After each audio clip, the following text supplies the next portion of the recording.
So, we're about to have the NFL honors in a couple weeks, and I know they're going to do the Cincinnati Bengals very dirty because nobody other than Teddy K is even on the list of NFL honors. So, I thought today we could do our own NFL honors, but with our select players. So, for example, to be qualified on this list, you have to be a Cincinnati Bengal.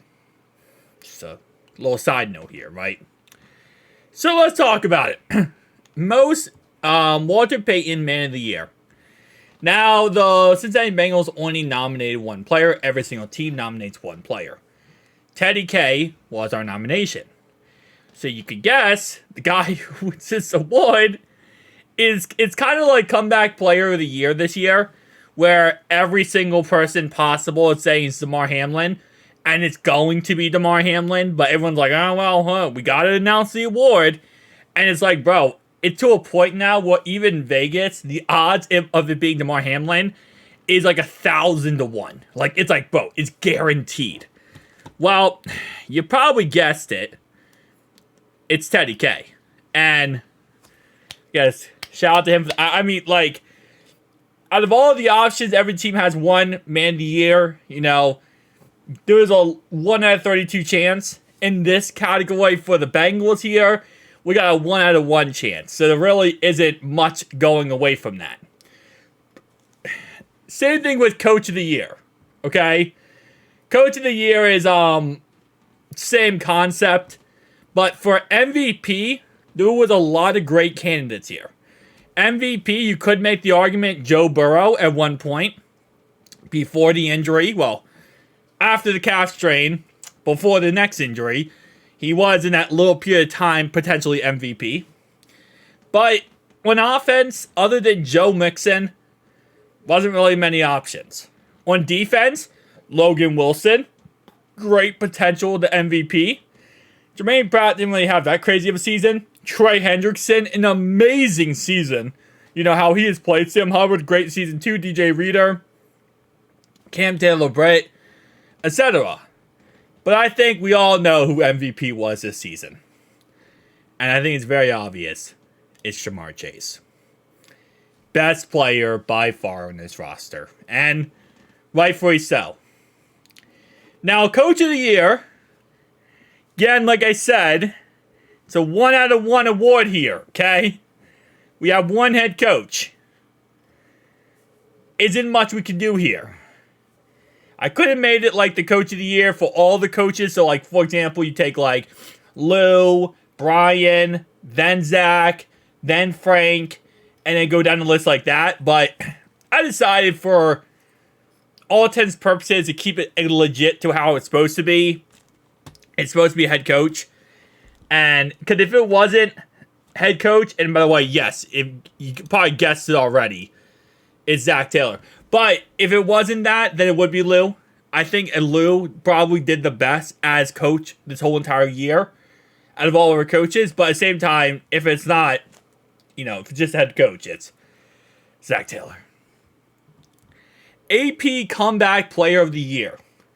Now, I was thinking about this, right? On our roster, who is a comeback player? So a comeback player has two different requirements. One, you came back from injury, right?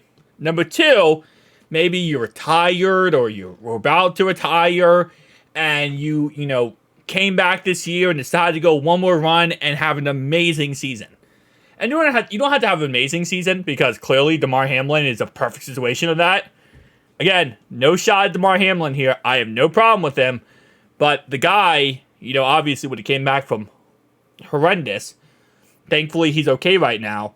But my problem is Joe Flacco came off the bench and led the Browns to the playoffs, which I think is a great comeback player, to be honest. That's a crazy comeback story. But, Damar Hamlin's played, maybe 2-3 snaps this whole entire season. And he is either a practice squad / fringe player still. He came back from death and he is still a fringe player. That's why I think comeback player of the year is a problem. For that said reason. But, you know what? It is what it is. Point is, though, who got it? I'm giving it to Cheeto. I know Cheeto didn't have that great of a year. He definitely struggled a lot this year, especially since his injury. He's not been the same. He's not been the same guy since his injury. And it sucks, too, because, we're probably going to lose him this offseason. But I think from him coming back from his injury last season and truly showing us why he can still be a pretty solid player. I was thinking about Alex Kappa. Kappa did go down last season, too.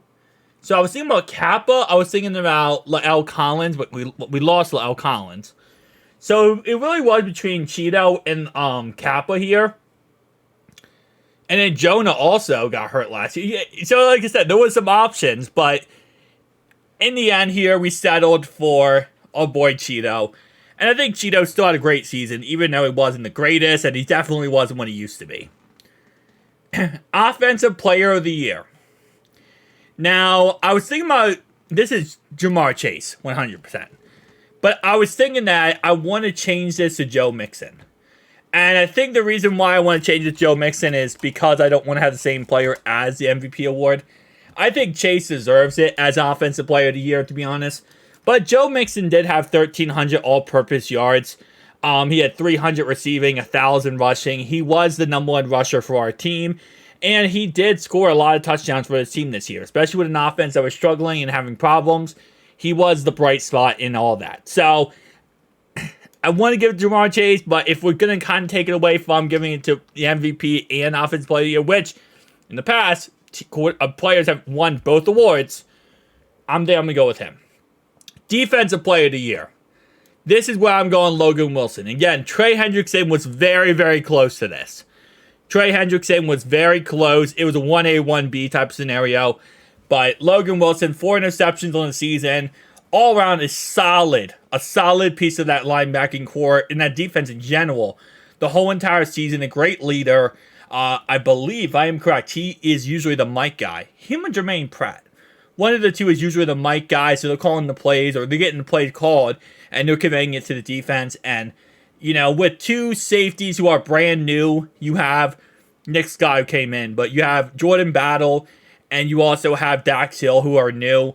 It's not easy to be a linebacker in that team, be pretty much the quarterback of the defense, and have to, get everyone on the same page. So I think it's very much so. I give him Defensive Player of the Year. Rookie of the Year. Whoo, baby. Every being, if you broke me down into different atoms, every atom and being in my soul would say Chase Brown. I love him. I love him, man. I love him. I love him since we drafted him. But I don't think you could take this away from our 6th round draft pick. Which is crazy to say, our 6th round draft pick. But yes, Yoshi. I love Chase Brown. Man, Yoshi has had a fantastic season. It didn't start crazy good, but it ended crazy good. 3 touchdowns on the year, a lot of freaking receptions and yards. He really blossomed as a solid, I'll say a high upside wide receiver 4, low upside wide receiver 3. He's a high end wide receiver 4, low end wide receiver 3, and I gotta give him 4 props for that. Absolutely amazing. And our last one is Defensive Rookie of the Year, and I don't think this is in any way possible. This is a mysterious award. Because our Defensive Rookie of the Year, Brad Robbins.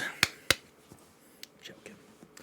I was thinking about making an award for Brad Robbins, but I didn't want to do it to him. I feel bad, man. I love Brad Robbins. I hope he has a great second season. But the Rookie of the Year for defense is very obvious. It's Jordan Battle. Probably our best draft pick of the year. Definitely one of our best draft picks. And from a 3rd round pick from Alabama, after losing Jesse Bates and Von Bell, for him to come in and really take over and blossom, beautiful sight, man. Beautiful sight. I'll see you guys in the next one. Peace out.